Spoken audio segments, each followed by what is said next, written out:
plenty of money.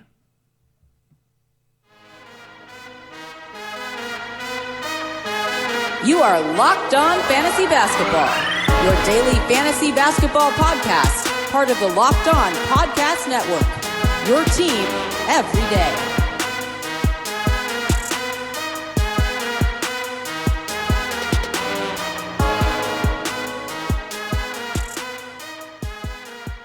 Hello and welcome to the Locked On Fantasy Basketball podcast, brought to you by Basketball Monster. My name is Josh Lloyd and I am the lead fantasy analyst at basketballmonster.com and at Yahoo Sports Australia.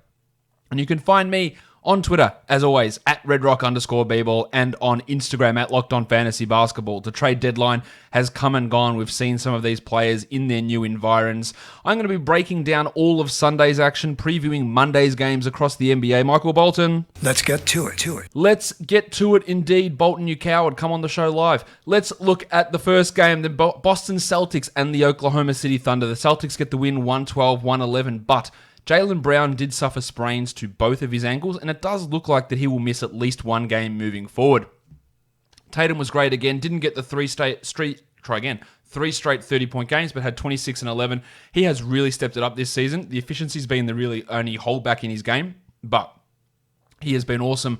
He's the 29th ranked player this year, while Kemba Walker, good to see him have a strong game as well. 27 points with 4 triples. Not much else there, but still pretty good. Gordie Hayward had 13 and 10, while Brown 17, 3 and 2. The inefficiency was a worry, and he's gone back to that sort of inefficient mode, the lack of supporting numbers, which was always sort of held him back to begin his NBA career.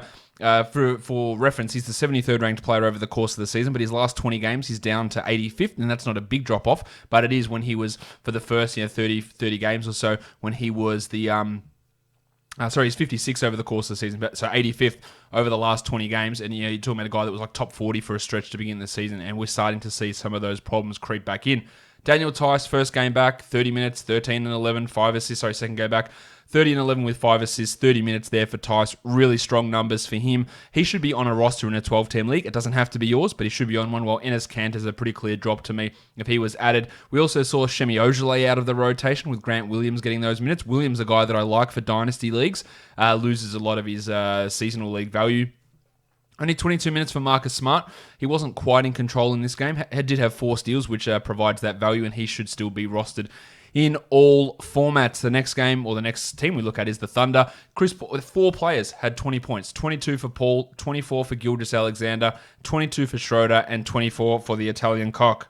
Hands up, my cock! That is Danilo Gallinari. Strong games from Paul and Shea, especially with nice supporting numbers. Dennis Schroeder continues to be really fantastic. 36 minutes. The efficiency was wildly off, 38%, and he's been up and down in that category all season. But he has exceeded my expectations pretty comfortably. The 78th ranked player over the course of the season. A guy that's gone the other direction, Steven Adams, has been rough all season. I don't think he's a drop.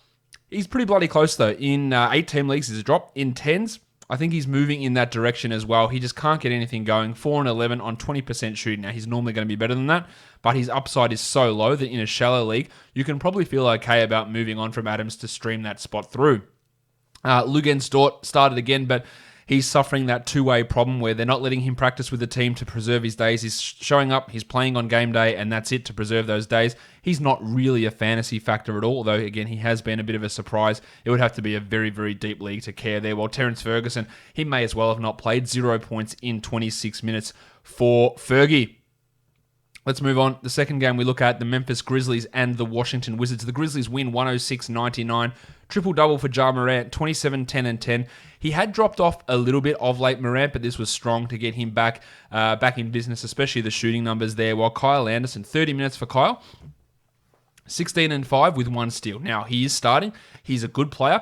I don't think he's a must-add 12-team league guy. He shot 78% from the field here and had 16 points. That's fine. He had usage of 12%.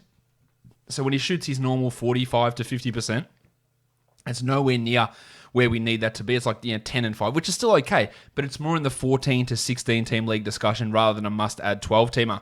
8 and 18 for Valanciunas, not his best night. While D'Anthony Melton, he has been horrible the last 2 games, especially shooting. 1 of 9 in the first one, 3 of 12 here. That is horrible, horrible shooting. The 21 minutes is concerning. I'd probably hold one more game. That first game before the deadline, we saw him play 28 minutes.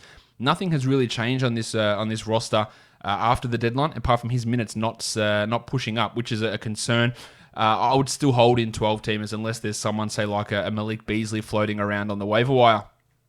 Dylan Brooks also struggled, 9 points on 17 shots. He shot horribly to begin this season. He's had like a 6-week stretch of being like a 46-47% shooter, and it's caused his fantasy value to really jump up. If his shooting falls back off, he is not a 12-team league guy because he just doesn't bring enough in those other areas to balance that out. So it is going to be something that we have to watch. Of course, he is a hold for now. Triple J had 14 and 11. It wasn't his best performance. On the Washington side of things, Ish Smith and Shabazz Napier, 29 minutes for Ish, 21 minutes for Shabazz. I maintain that Shabazz is the better player, but he missed all 7 of his shots here. He had 6 assists, while Smith had 4, 4, and 5 in 29 minutes. Now, Smith's first game was fantastic. This game, not so good. Both of these guys are more fringe 12-team league players, but if the minutes ever go to 25 or 26 to Shabazz and then 22 to Ish, then Shabazz becomes a pretty clear 12-team league guy. At this point, they're just back-end guys that I'm not putting a huge amount of stock in. How about Flaming Mo Wagner?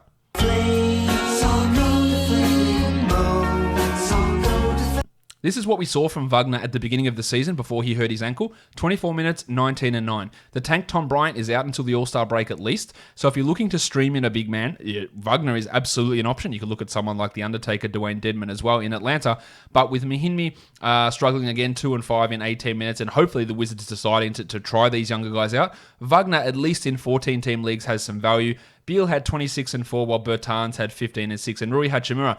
It's great if you like numbers in double digits. 12 and 11 is a double-double, but of course, no steals, no blocks, 1 assist, poor efficiency. He is not, in my opinion, a 12-team league guy. I would not roster him in a 12-team league guy, and I think he's actually borderline in a 14-team league. I probably would have him in a 14, but I would not consider him a must-roster 12-team league player. Jerome Robinson made his debut as well. He's not good. 5 points in 16 minutes for Jerome.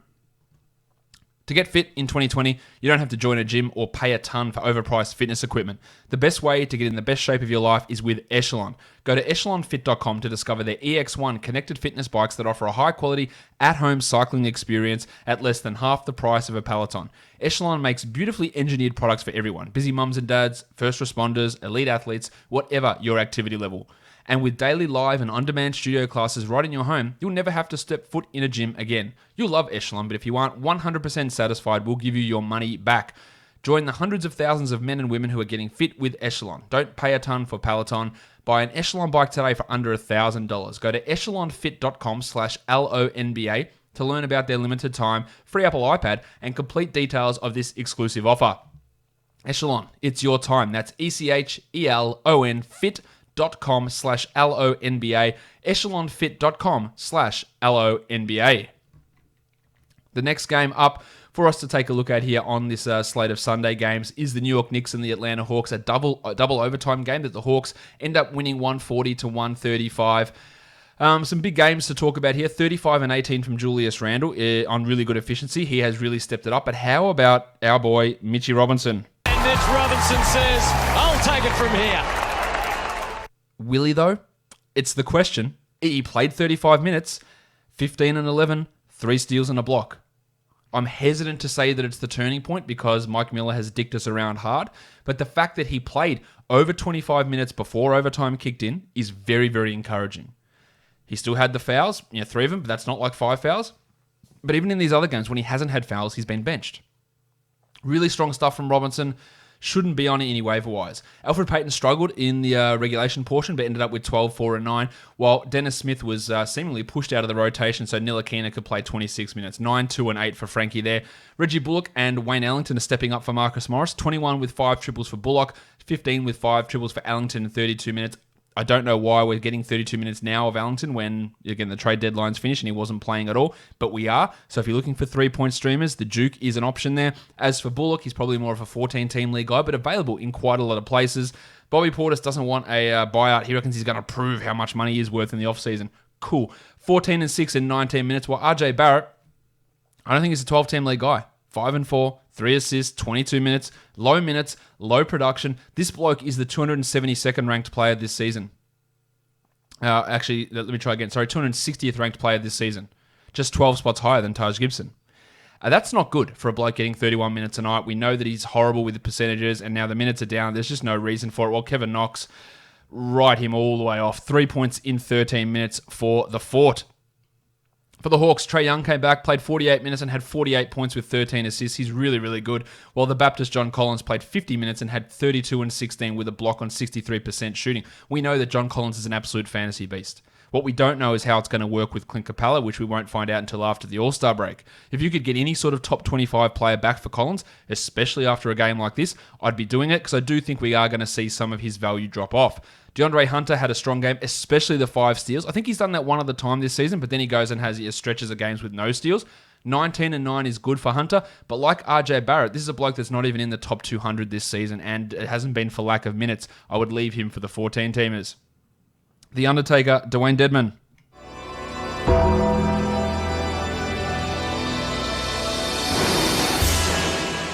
Most importantly, while Capella is out, he played 33 minutes, 10 points, 8 rebounds, 5 blocks, and did it while shooting poorly. It could have been a much bigger night. For the short term, Dedmon looks like a pretty good ad. Once Capella is back, it's not going to be that good, but for the short term, there's value there. While Herder had 16, 3, and 6 in his 48 minutes, and then Jeff Teague ended with 27 minutes. My name is Jeff. He got a bit of a boost because Dedmon fouled out and they went pretty small with Collins at center, which, again, is something they should just be trying way more often unless they just are completely out on that idea. Vince Carter, Brandon Goodwin pretty much out of the rotation, while Bruno Fernando will also be out. Remember, he'll be out soon. I mean, no Capella, no Reddish, or no Bembry in this game for the Hawks. The next one we look at, we've got the Chicago Bulls and the Philadelphia 76ers. The Sixers win 118-111. Zach LaVine was questionable heading into this one with a neck injury. He had 32 points in 40 minutes with 8 assists and 3 steals. A really, really strong game. High usage. The Bulls, of course, lose again. While Luke Kornet had 25 in 29 minutes with not much else. Look at his game log. You'll realize this isn't a real level of production. Dan Gafford was allegedly available to play, but in Coach Thumb's opinion, we had to give those minutes to Chris Felicio. When you can give it to a non-NBA level veteran player, you got to do it over your promising rookie. Every opportunity you get, you got to do it. Kornet and Felicio are just deeper league players. While Thad Young, I don't think he's a must-hold in 10-teamers, and when Markkanen comes back, his value is going to fall off completely. So maybe you get 2 weeks, 3 weeks out of Young at this piss-poor sort of level that he's producing, 10 and 10 in 37 minutes. Chandler Hutchison couldn't hit shots, but the 7 rebounds and 4 assists are nice. That's very in line with his Boise State profile, what he was able to do. And when he played there, but that shooting is pretty rough. And while Dunn and Porter are out, he is just that deeper league type stream option. For the Sixers, Embiid, 28 and 12 with 5 assists, 3 steals and 4 blocks. Awesome. While Furkey from Turkey, 32 minutes for Furkan Korkmaz, 31 points, 6 triples, and he chucked in 3 steals. He shot 71% from the field, and I have gotten multiple questions. Is Furkan Korkmaz an ad? Well, let me tell you something. He will not continue to do this. He will not continue to play 32 minutes a night. He will not continue to shoot 71% from the field. The last 2 games are really good. 31 and 34 points with 13 triples. Like, excellent. Absolutely no worries about that. The 2 games prior to that, he had 18 points combined. The 2 games prior to that, he had 14 points combined, including a 0-point performance. He has shot, what did he shoot here? Sorry, 12 of 17 today and 13 of 17 last game. Both games over 70% shooting. It will not stick. It has no chance of sticking. And this is a situation where Alec Burks didn't even play because he arrived too late in Philadelphia. We had Joshie Richardson playing limited minutes. Korkmaz will not continue to do this. By all means, stream and hope he does it a third time. I would say the odds of him doing it a third time are under 10%. So I would not be buying into Korkmaz as any sort of must-add 12-team league guy. Maybe, hey, I'm desperate for some points and threes. Let's see what happens on a one-game basis. This is not real. Toby Harris had 14, while Simmons had a 19-10-10 triple-double with 4 steals. Horford was rough, 0 points on 6 shot attempts, 7 rebounds and 2 blocks. And over his last 20 games, he's the 133rd ranked player, meaning if you're in an 8-team league, if you're in a 10-team league, you absolutely need to be considering dropping him. He has not played well when next to Joel Embiid, and it's not looking good. 12 minutes for the little dog Glenn Robinson in his debut, a clear 12 and probably 14-team league drop. Well, as I mentioned, Alec Burks didn't even play, and the painter Matisse Thybulle 18 minutes. So there's going to be, Shake Milton started, played 13. He's going to be out of the rotation soon. And then Thybulle, Burks, Korkmaz, Robinson, like someone's going to lose some playing time there, rendering all those guys pretty much useless in 12-team formats. Let's have a look at the next game up, the Utah Jazz and the Houston Rockets. A big game winner from Bojan Bogdanovic to get the Jazz the win, 114-113. Jordy Clarkson was great, especially early on. 30 points in 29 minutes for Clarko with 6 rebounds. 63% shooting. We know he does this. We know he puts up good games occasionally. His last 20 games, 25 minutes a night, he's the 181st ranked player. You can't, much like Korkmaz, you can't rely upon it from Clarkson. It's great when it happens and it looks sexy and we all get excited. It just has no way of being able to stick. The Donovan Mitchell. He's Don. He's good. 24, 5 and 6. While Rudy Gobert. Rudy Gobert. Rudy Gobert.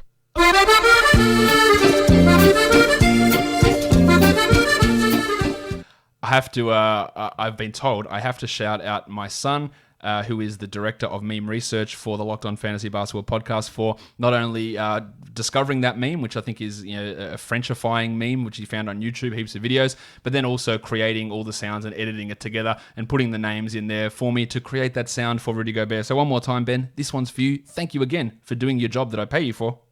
Rudy Gobert. Rudy Gobert.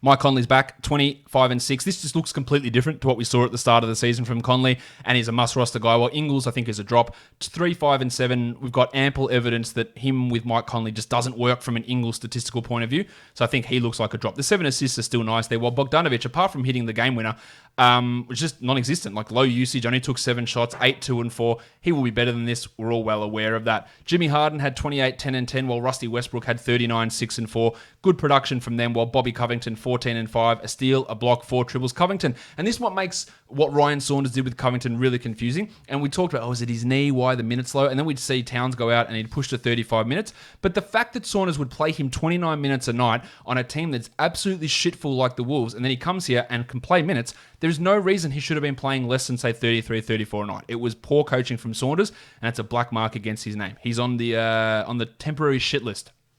Covington, I think, is going to be an absolute monster for this team. There was no Eric Gordon, so Dan House started. He had 10 points in 36 minutes. The 4 steals are nice. I'm still on the fence about whether he's going to be a 12-team league guy. I don't believe he will be. But while Gordo is out, he's going to get those extra minutes. McLemore had 9 points, while PJ Tucker, 9, 3, and 4 with 3 triples in 36 minutes. And this is something I see happen all the time across the fantasy landscape. Yeah, even with this Tucker thing, as soon as they traded Capella, man, do we go and add Tucker now they're committing to small ball? They'd been doing it for the previous 7 games, and Tucker had not been someone you wanted to add. The same thing in Charlotte.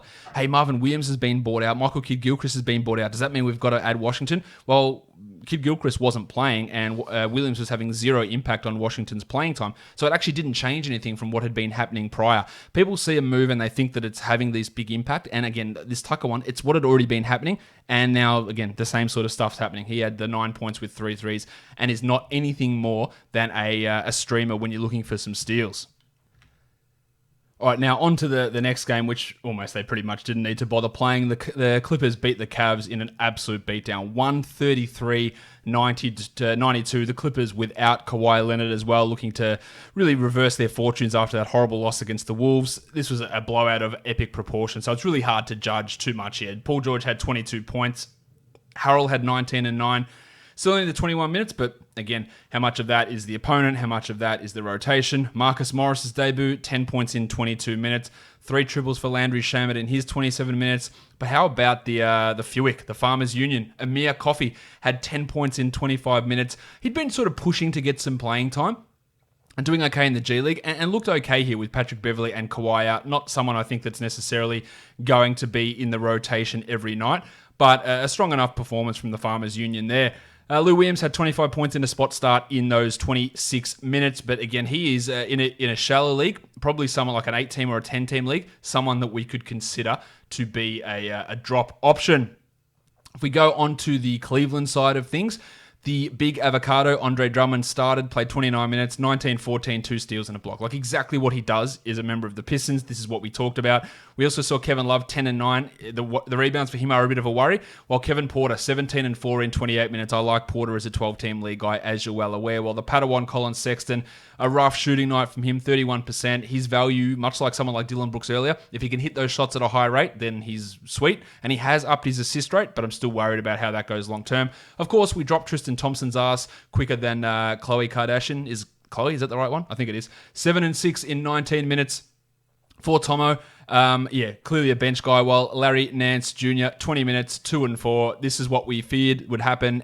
His ass is done. You can get rid of him in 12s as well. Darius Garland, 6 points and 6 assists in 28 minutes. He's rough. Again, it probably is a 12-team league guy that you want to hold. But if there's other options out there, and I'll just keep referring to Malik Beasley as that fill-in name, I'd be more than happy to move on from Garland. He's not that high of a priority player that we should be looking at as a must-roster guy.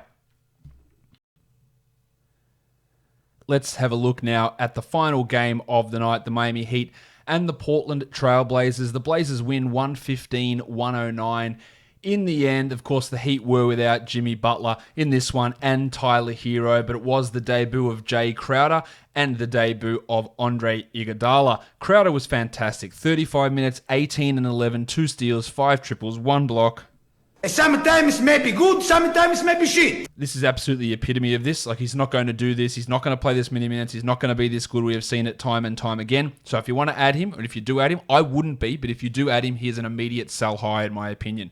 Dunk Robinson, 19 points with 6 triples in 38 minutes. But remember, we are missing 34 minutes of Jimmy Butler and at least 20-odd minutes of Tyler Hero here that are going to have to go somewhere. Iguodala did what I expected him to do. Didn't score, 2 points in 23 minutes, had 6 boards and 3 assists, a steal and a block. Low-end contributions in other areas. He's a nice 16-team league guy.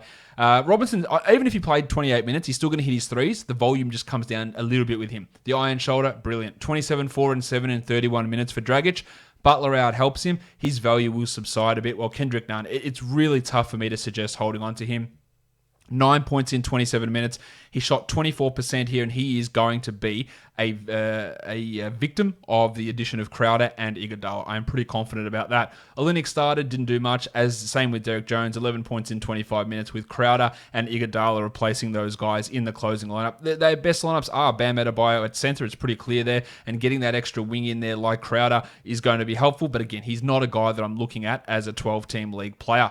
For the Blazers, Lillard had 33, 4 and 8, while Trevor Ariza had one of his weird offensive games, 21 points on 70% shooting. The assists are out of the ordinary. The 3 steals aren't. We roster him for steals. Anything else you get on top of that is a bonus, and you got the bonus here today.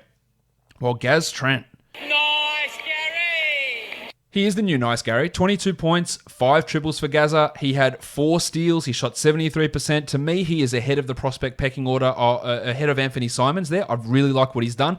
He's showing value in 12-team leagues as a streamer for points and threes. And if the Blazers decided to trade CJ McCollum this offseason and replace him with Gary Trent, I'm not sure how much different they'd be, to be honest. I'm not sure what they get back for McCollum, but he is absolutely looking great over the last 4 or 5 weeks. Whiteside had 11 and 17. He had 4 blocks, while Melo had 15 and 6 and McCollum 13, 4 and 3, far from his best night. Caleb Swanigan went from starting to playing only 10 minutes, while Mario Hezonja only the 5 minutes due to an ankle issue. It's me, Mario. Let's have a look at some news just to catch up on across the league. Jaylen Brown sprained both of his ankles today. Again, I'm expecting him to miss some time this week. That's going to boost guys like Marcus Smart, maybe even Romeo Langford in there as well, although he's a little bit up and down, more of a deeper league type of guy. All of the reports and all of the questions I got about Darren Collison, hey, if he comes to the Lakers or the Clippers, he is an ad. Well, he is not. He's going to be reassuming his missionary position, and he won't be rejoining the NBA, so we can scrap all our Darren Collison ads. Marvin Bagley, there's a chance he misses the rest of the NBA season. I think he's a drop, to be honest. He's been shit anyway when he's played, and now we just don't know when he's going to play. He's out for at least 3 to 4 more weeks and maybe doesn't play again this season. Hezonja hurt his ankle today, while Dion Waiters and Isaiah Thomas was waived the other day as well, but Dion Waiters waived by the Grizzlies. Apparently the Lakers have interest. They can have interest. You shouldn't have interest in fantasy leagues, and that is pretty much the news recaps across the NBA. So let's move on now and talk some DFS across the league. We're going to be looking at this from a DraftKings pricing point of view for Monday. Let's look now at the first game from Monday, the Charlotte Hornets and the Detroit Pistons. Of course, the Pistons without Andre Drummond now. The Hornets are going to be going in underhanded or light-handed. Cody Martin is out. Nick Batum is also out. While the Pistons are without Derrick Rose, they're likely to be without Derrick Rose. Svi Mikhailuk's out as well. Luke Kennard is out, but Markieff Morris is probable. So we'll see how that has an impact on that front court rotation of Henson, Wood, and Thon McKay. All right, we're looking at DraftKings pricing here. The Shark Bruce Brown is at $5,000. Probably not someone I'm massively interested in, while Malik Monk's at $45. Love what Monk's been doing. Cody Martin out actually helps him. I think he's an okay cash guy with tournament upside, while Devontae Graham's at $71, and I actually think there's good value there as well. Rozier's at $63. We can do better. Reggie Jackson at $66. With Rose out, I like what Jackson's doing, averaging 41 over his last 3. There still has an air of unsustainability about it, but the matchup's a strong one for Jacko. So I do think that he, at that salary, is absolutely in play. Shooting guards, Langston Galloway, absolutely not. Tony Snell and Caleb Martin, Dwayne Bacon, geez, that's a cavalcade of shitness. At small forward, Miles Bridges at 6,200 has been playing really well. Now, with Martin out, he's likely to move back to small forward and push Paul Washington Jr. to power forward, and that does decrease his numbers. So it puts him more into the tournament bracket versus a cash play Miles Bridges. While Sekou Doumbouya, I wouldn't be surprised if he was out of the rotation entirely. The Crucifix, Christian Wood, 7,200. He's averaging 43 points over the last 3. The minutes have been huge.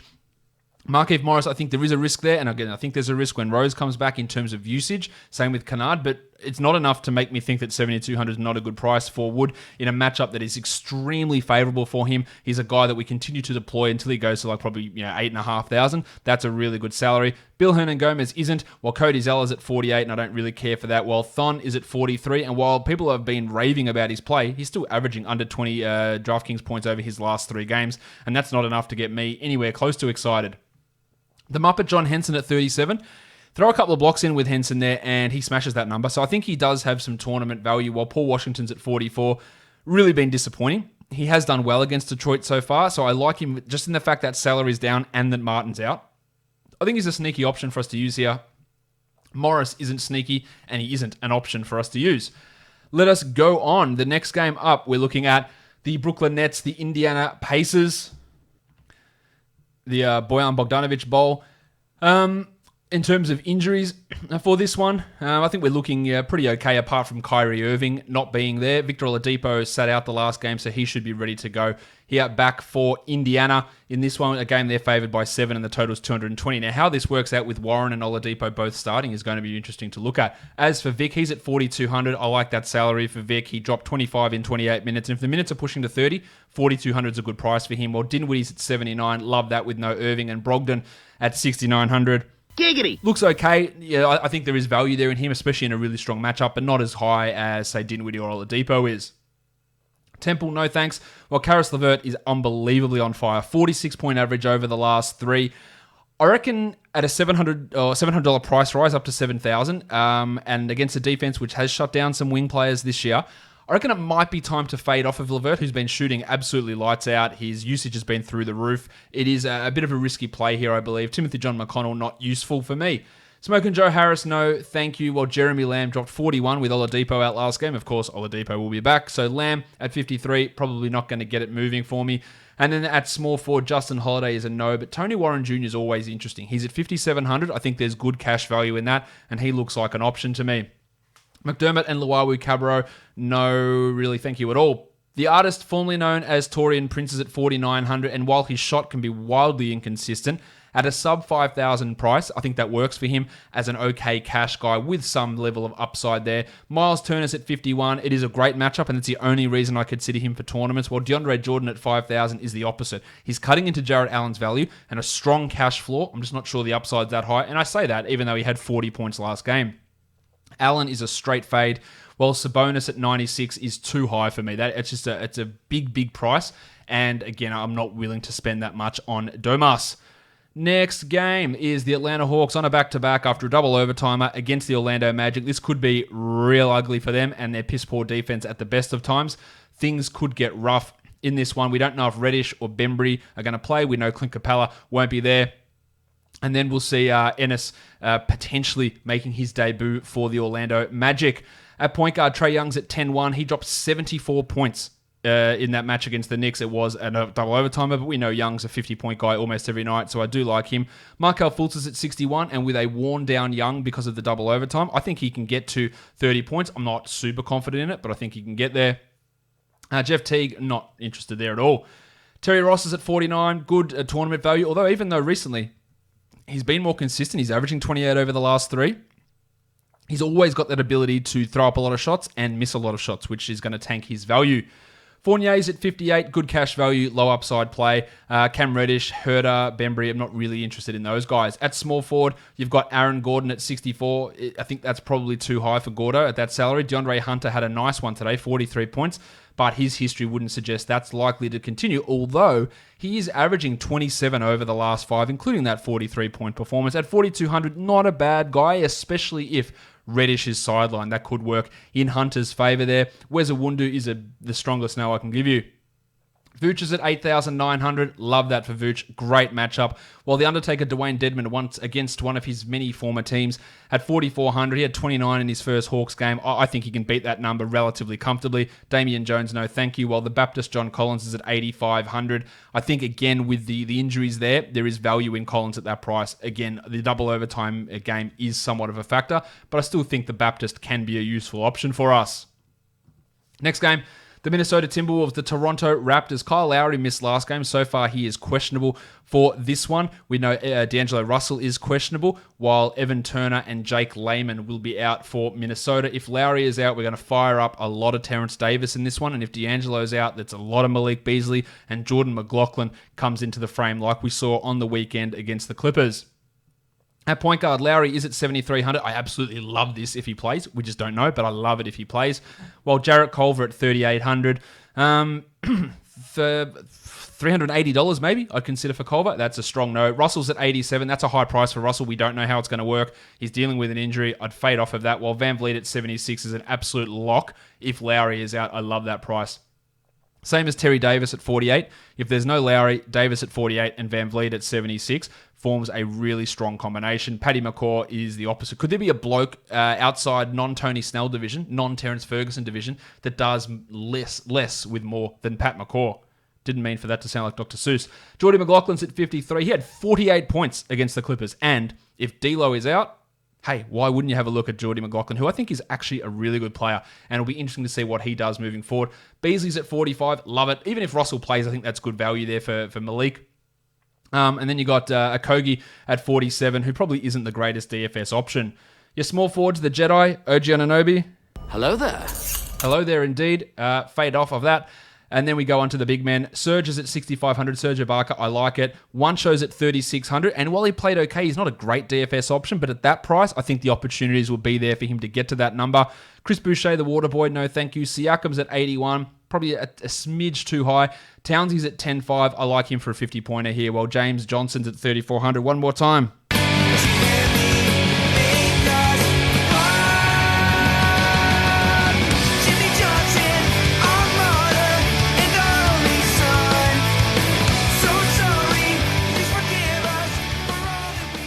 Shout out to all the Lagwagon fans who are coming to Melbourne in March, which we'll see if I go to that one. He had 32 points in his Timberwolves debut, and at 3,400, yeah, that's real tasty. I'd only still look at him as a tournament guy, but if he gets 25 minutes, that price is absolutely in the bin. He will smash that without any hesitation at all. The next game we take a look at, we've got the Sacramento Kings and the Milwaukee Bucks. The Bucks are 14-point favorites. They'll probably win it by 30. They just smash everybody in their way. The total is 227 here, and that's no slight against the Kings. They just literally beat everybody. Holmes is out. Jabari Parker might return. Alex Len won't play. George Hill is out, while Yanni has cropped up on the injury report as questionable due to personal reasons. Now, that would make things really interesting. That would boost Bledsoe through the roof. Middleton through the roof. Paddy Connaughton would come into play. The big Ragu, Dante DiVincenzo, Ersan Ilyasova. Do they deploy Marvin Williams at all? There's real value that could happen if Yanni is out. At point guard, the big Ragu's at 4,100. Love him in a tournament setting. If we don't hear about Yanni, there's good value there. Eric Bledsoe's at 68, all about him there, while Foxy's at 7,500, who's been probably a bit under that, but I think he's worth a look here. Corey Joseph is absolutely not worth a look.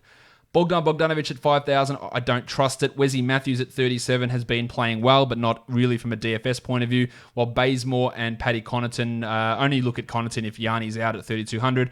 While Budrick Hield's at 66, really, really good game. 9 out of 10 threes last game, 54 DraftKings points, averaging 37 in his last 5. I think he's got some value, apart from the fact that the Bucks defense is a real rough one, and that might just make him a tournament play.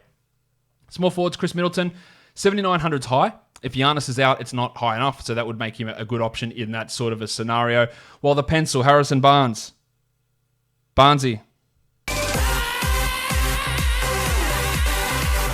Guys, he had 40 points last game. Do we use him? No. Power forwards, Yanni's at 11,400, absolutely lock if he plays there. Well, Nemanja Bjelica at 6,000, still no Holmes. Bagley might be out for the season. 30 points for Bjelica looks like a good option, so I do like him. Jabari Parker, no thank you. And I don't think that if Parker's healthy, I've seen this bandied about as well. Hey, if Parker's healthy, is he going to start over Bjelica and be a fantasy guy? No, he's not. He's not as good as Bjelica, and no, we don't need to care about him. At centre, Ilyasovas at 32. Him and Marvin Williams could get those Yanni minutes, so that is something to watch. But if Ersan starts, he would become a GPP option. Harry Giles played 28 minutes last time out, and at 3,500, there is tournament value there in that.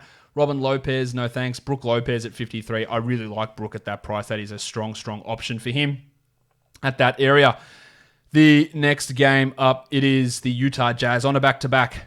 They are taking on the Dallas Mavericks. The Jazz are 1-point favorites on the road on a back-to-back. That's shifty. The total here is 221.5. Doncic is out, while Kristaps Porzingis has been listed as questionable with a knee issue. So that's now. Let me check that. No, he hasn't been listed as questionable. I'm going to go and double check that because I think my sheet might be wrong. All right. We'll try that again. No, he's not on the injury report, so Porzingis should be back. Sorry, I was dealing with some outdated information there. At point guard, Delon Wright's at 4,400. He's just not doing anywhere near enough. While Mike Conley at 55, we love what he's doing. 35 a night over the last three. Really looks back in business, so he's an option for me. While Don Mitchell's at 74. I like it. I'm not super strong on it, but I do like it. And the burner, Jalen Brunson at 57. That's probably pushing a little bit too high there for Brunson, who has been good, but not 5,700 good most nights. I think we leave that one alone. Jordan Clarkson dropped an absolute bomb on the Rockets, 42 points. Expecting him to continue that form is unlikely. Only a tournament player to me. Timmy Hardaway's at 54. I don't really care for that. Jingle and Joe, no thank you. While Seth Curry is another interesting option for us at 5,500, who's been playing really, really well. And I think Seth at that price is someone I'd prefer, say, even over a Jordan Clarkson. For your small forwards, we don't have a huge amount there. Bojan Bogdanovic is at 61. There are better ways of spending 61, in my opinion. That is not by spending 33 on Royce O'Neal, nor by spending 54 on Dorian Finney-Smith. And then on to the big one, Rudy Gobert. Rudy Gobert. Rudy Gobert.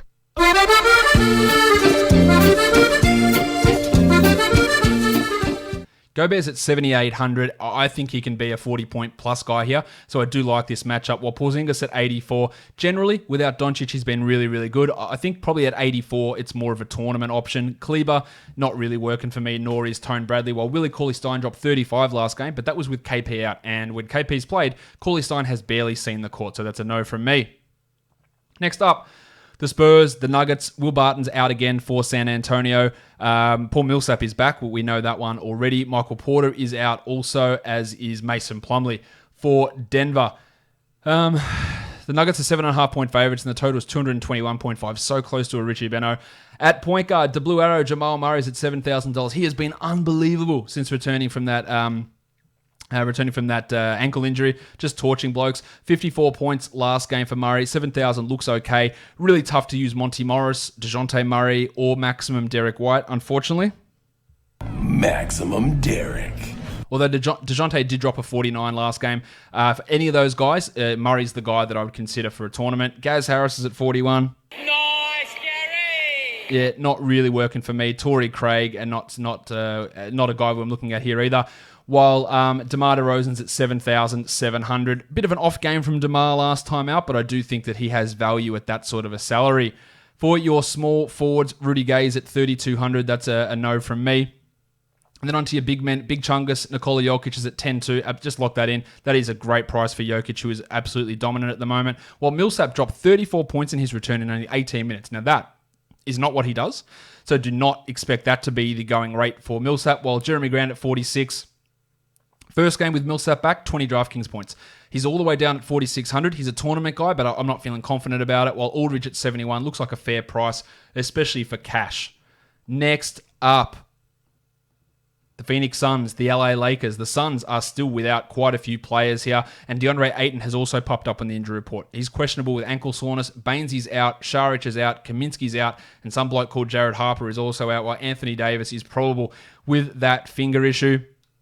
Anthony Davis has been probable that many times. He might as well have played for Chicago. Hey, yeah. What?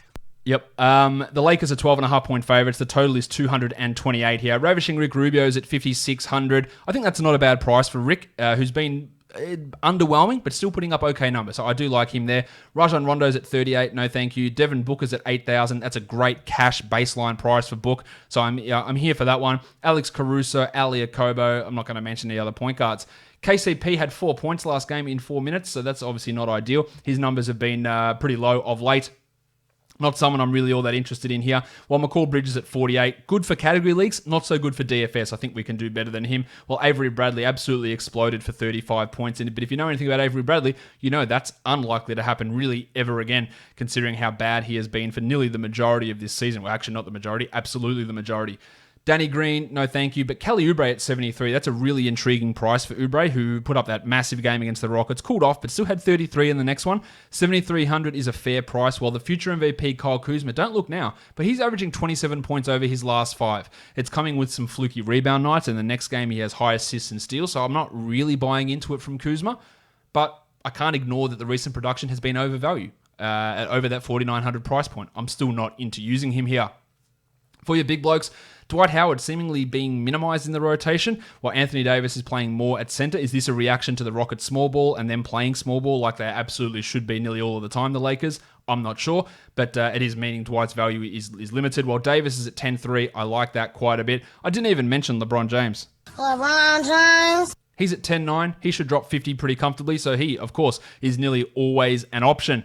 JaVale McGee, no thank you. While DeAndre Ayton had a big one last time, but ankle soreness and going up against a team that has been pretty good historically about limiting opposing centers makes him at 9,300 a pretty tough guy to roster, DeAndre Ayton. The last game of the night, the Miami Heat and the Golden State Warriors. Draymond Green not on the injury report after tanking the last game. Tyler Hero and Jimmy Butler did not play on Sunday. We don't know their status. We don't know if they'll play Andre Iguodala in the back-to-back either. So there is obviously some ups and downs as to how this is all going to work. For the Heat and even for the Warriors, the Warriors are a little bit more straightforward. I imagine that we just get that Kai Bowman starting and Eric Pascal goes back to the bench, although they could put Draymond at point guard and run Pascal at power forward. That is a possibility. Butler's at 79. I don't think he's going to play in this one, so I'll leave him out of it. While the Iron Shoulder, Goran Dragic at 59, the matchup is super good for Dragic, and that does bode well, especially if Butler's out. Bowman, the Lubricants at 4,200. I think there is real value in that, considering he is likely to be the starting point guard, while Draymond's at 67, and we can do better than that. Kendrick Nunn at 6,000. If Butler's out, I think that's okay, but it might be a little bit on the high side. Damo Lee's at 5,100. Hasn't really been rolling at that sort of a price. We can do better. Andy Wiggins, is that better? Maybe. He had 43 in his Warriors debut. And at 7,800, I'm not sure I'd take that risk everywhere, but it's absolutely in play. So is Jordan Poole at 4,000, who's a great GPP upside option. I wouldn't want to use Iguodala. I'm pretty sure he won't play. While Derek Jones is at 4,900, and with Butler out, Butler likely to be out in my opinion, Jones does get at least some GPP upside. Bam Adebayo's at 82. Love that for Bam. While Marquise Chris at 58. Love it even more. That is a strong, strong option. Chris has been putting up some big numbers lately. Looney, Kelly Olynyk, no thanks. Not really going to get it done in my mind.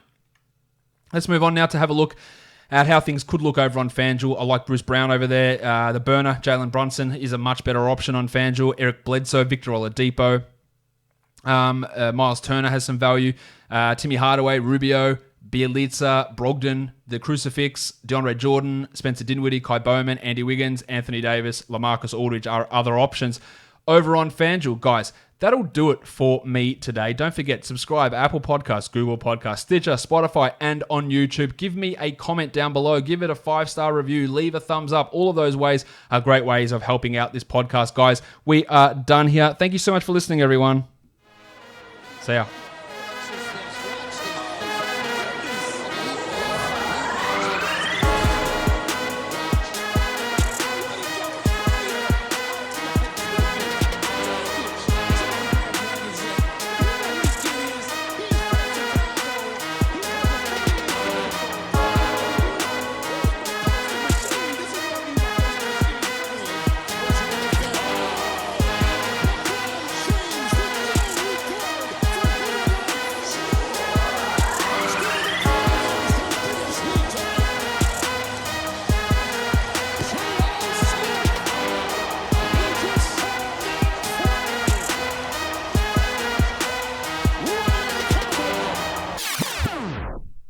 Damian Lillard.